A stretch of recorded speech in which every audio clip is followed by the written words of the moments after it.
انسان میں جو ایک جنسی طلب ہے، اس میں جو ایک شہوت کا مادہ ہے، انسان نے خام خواہ اپنے اوپر قدغنیں عائد کر لی ہیں، اور صحیح اور غلط اور جائز اور ناجائز، ماں بیٹی بیوی میں خام خواہ کی ایک تفریق ہے جو انسان نے قائم کر لی ہے۔ یہ تمام تفریقیں غیر فطری ہیں، اس لیے کہ حیوانات میں ہم یہ دیکھتے ہیں کہ ایسی کوئی تفریق موجود نہیں ہے، بلکہ یہ کہ جیسے پیاس لگے کسی انسان کو تو پانی جہاں سے مل جائے، یا یہ کہ اگر بھوک لگتی ہے تو جہاں سے بھی اس کی انسان تشفی کر لے، اسی طور سے یہ بھی ایک انسان کی طبعی خواہش ہے، جیسے وہ ابھرے ویسے ہی اس کو جس طور سے بھی موقع ملے اس کی تسکین حاصل کر لینی چاہیے۔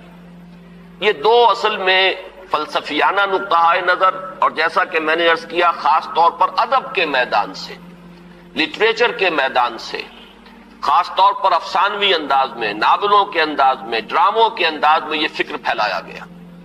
یہ فکر ہے کہ جس نے مغرب کی تہذیب کا جو یہ سماجی عنصر ہے، اسے واقعتاً یہ ہے کہ ایک سنڈاس بنا کر رکھ دیا ہے۔ جیسا کہ میں نے عرض کیا کہ ویسے تو پورے یورپ میں، اور اسی کا عکس ہے اس وقت پوری دنیا میں، اس تہذیب کے اثرات موجود ہیں، لیکن یہ کہ درجات ہیں۔ تو درجے کے اعتبار سے دیکھا جائے تو غالباً برطانیہ کا معاشرہ اور اس کے ساتھ یہ اسکینڈینیوین کنٹریز جو ہیں، یہ اس معاملے میں اس وقت پوری نوع انسانی کے امام شمار کیے جا سکتے ہیں۔ مجھے چونکہ امریکہ بھی جانے کا اتفاق ہوتا رہتا ہے تو میں نے یہ محسوس کیا کہ امریکی معاشرہ ابھی اس اعتبار سے بہت پیچھے ہے۔ یورپ کو اس میں پیش قدمی کا اور امامت کا شرف حاصل ہو چکا ہے، اور خاص طور پر یورپ میں بھی یہ تین ممالک جو ہیں یہ بہت آگے نکل گئے ہیں۔ چنانچہ شرم اور حیا نام کی کسی شے کا کوئی وجود وہاں نہیں ہے، عصمت و عفت کا کوئی تصور موجود نہیں ہے۔ معلوم ہوتا ہے کہ یہ چیزیں انسان کی لغت کی میں سے خارج ہو چکی ہیں، اس کے سوچ کے دائرے سے باہر ہو چکی ہیں، اور اسی کا سب سے بڑا مظہر یہ ہے کہ آپ کو معلوم ہوگا کہ برطانیہ میں بھی یہ قانون منظور ہو چکا ہے، اور اسکینڈینیوین کنٹریز میں بھی، کہ دو مردوں کی شادی بھی ہو سکتی ہے۔ دو مرد لیگلی، قانونی طور پر شوہر اور بیوی کی حیثیت سے رہ سکتے ہیں، قانون انہیں تسلیم کرے گا یہ شوہر ہے اور یہ بیوی ہے۔ اب اس درجے پرورشن، اس درجے فطرت انسانی کا مسخ ہو جانا، یہ چیز کہ جو ناقابل قیاس ہے، لیکن یہ کہ بالفعل دنیا کے اندر یہ موجود ہے۔ اور پچھلے دنوں جب مجھے اتفاق ہوا جانے کا سویڈن، تو وہاں معلوم ہوا کہ ایک پاکستانی بھی ہیں، ایک سرحد کے رہنے والے صاحب، جنہوں نے کہ ایک لڑکے سے وہاں شادی کی ہوئی ہے، اور قانونی اعتبار سے وہ میاں اور بیوی کی حیثیت سے وہاں مسلم طور پر زندگی گزار رہے ہیں۔ یہ جو معاملہ ہے، مجھے زیادہ صدمہ جس بات کا ہوا وہ اس پہلو سے کہ اس معاشرے کی جو اچیومنٹس ہیں، جو انہوں نے خوبیاں حاصل کی ہیں، ہمارا معاشرہ جو ہے ان کے بارے میں تو سوچنے کو بھی تیار نہیں۔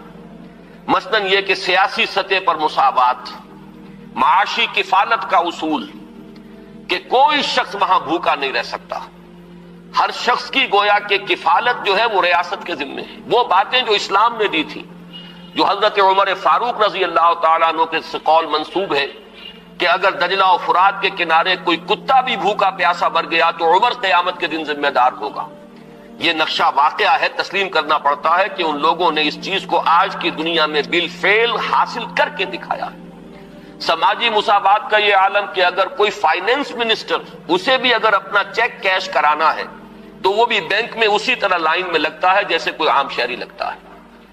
یہ سماجی مساوات کہ غریب سے غریب آدمی بھی وہاں پر جو بھی ہے، چاہے وہ ویلفیئر پر زندگی گزار رہا ہو، وہ خود معذور ہو چکا ہو، اور صرف اسے حکومت کی طرف سے جو ہے سہولتیں حاصل ہو، لیکن اس کا بچہ بھی اگر بیمار ہوگا تو اسے وہی علاج میسر آئے گا جو وہاں کسی کروڑ پتی کے بچے کو علاج میسر آئے گا، اور اس کے بچے کو بھی وہی تعلیم ملے گی جو کسی منسٹر کے بچے کو تعلیم حاصل ہو سکے۔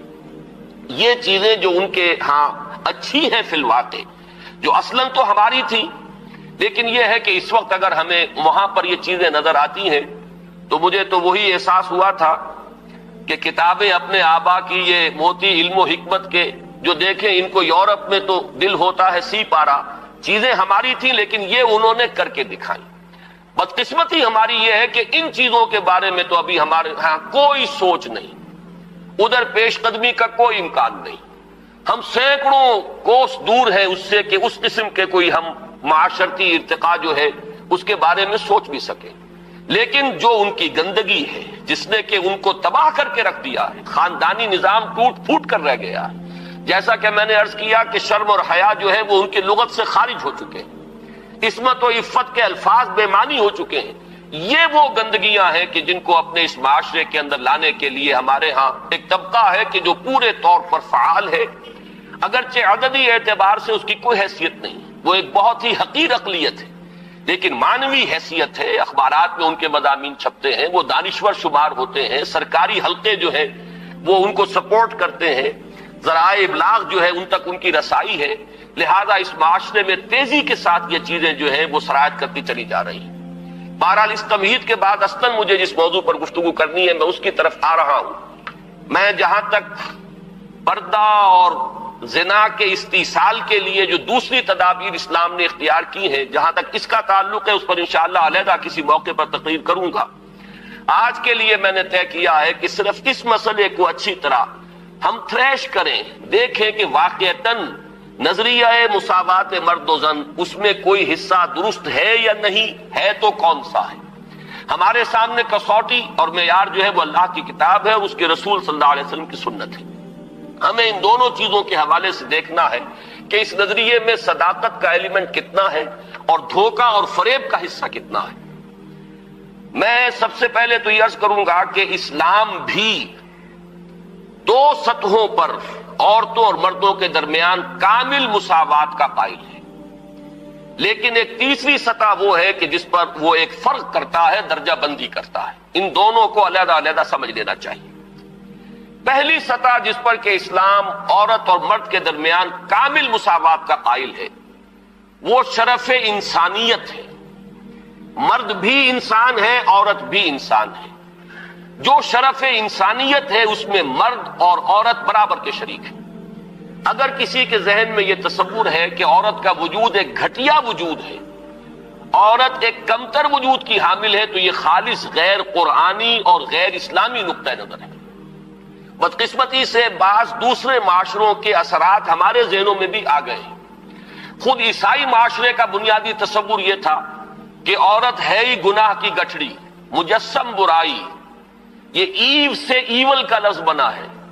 حضرت حوا کے لیے ان کے ہاں لفظ ایو ہے، اور ایو سے ایول ہے. ایول برائی کو کہتے ہیں، یعنی یہ کہ عورت کا تو سارا وجود ہی سرتاسر برائی ہے. یہ چیزیں کچھ مختلف ذرائع سے ہمارے ذہنوں میں بھی آئی ہیں. پھر یہ کہ یہ معاشرہ جو ہے ہمارا جو پس منظر ہے تاریخی ہندو معاشرہ، اس میں بھی عورت کے گھٹیا ہونے کا تصور موجود ہے. تو سب سے پہلے یہ کہ ہمیں اپنے قلوب کا، اذہان کا جائزہ لے لینا چاہیے کہ اگر اس طرح